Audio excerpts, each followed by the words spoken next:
De maneira nós mencionamos o rato passar por zona um pouco fastidioso com cada viaja polícia e departamento de saúde público tá ser restaurante na panaderia não, pero quizás essa aqui tá bom sinal também para o povo consumidor realizar com sério a situação tá aí fora.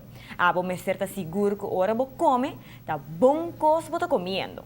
Depois de algum tempo, acaba começar trajeto para por profissionalizar o controle da aqui e risa todo negócio de comida arriba standard a nível internacional. Consumidor na round mundo está virando muito mais exigente e está espera for de governo que por brinda garantia de controle estricto riba qualidade sem perdão.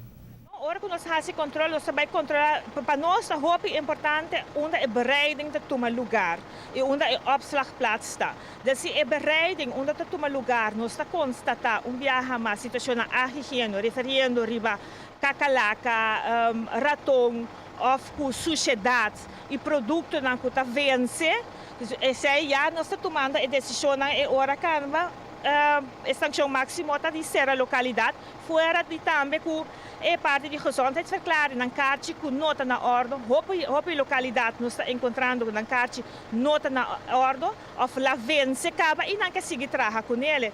E nós me recorda que a gezondheidsverklaring está conta para ano largo, desde dentro de ano e ora é nada uma garantia que a pessoa aqui nada por operar de uma localidade de vendimento de comida ou panaderia, algo de aberto de comida. Assim que é vence, nós nota aceitar que a pessoa não por seguir funcionar. A sanção que o Departamento de Saúde Público usa é um de mais pisar. Esta parceira estabelecimento que nota cumpre com o requisito de higiene mesora. Não porque assim mencionar que a sanção aqui nota para largo, pero para solamente 2 dias. É a única coisa, se a panaderia não cumpre, lo vuelve a ser viaje mais. 48 horas máximo nós haceremos viaje mais, está ayer, começando desde ayer, e 48 horas lo vence já sabra, e hora é nana 2 dias, e dentro de 48 horas aqui nana nós lo volve para fazer hair controle, e depende de nossa inspeção, que nós está constatando no momento é nana, e agora nós lo volve a tomar decisão. Ano passado, acaba e dos panaderias aqui, boso a nota que na nota para cumprir cabalmente com higiene. Coincidência sim, o controle de panaderia não que nós fazemos controle, 2 dias não em verdade que já na situação está higiênico acaba e nós seguimos tomar decisão acaba de não.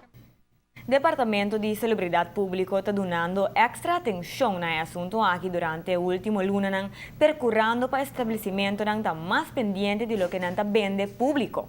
Não somente no equipo, sino no sítio onde está preparar comida e gente que forma parte do processo e o produto que está ser usado. Se você usa resbieu que a caducar for de 4 anos para acaba, de mês que o produto final tampouco não está bom. Precisa mais importante para aplaudir o esforço da secção de higiene do Departamento de Salubridade Público para sobre na final, da nosso interesse não está defendendo aqui.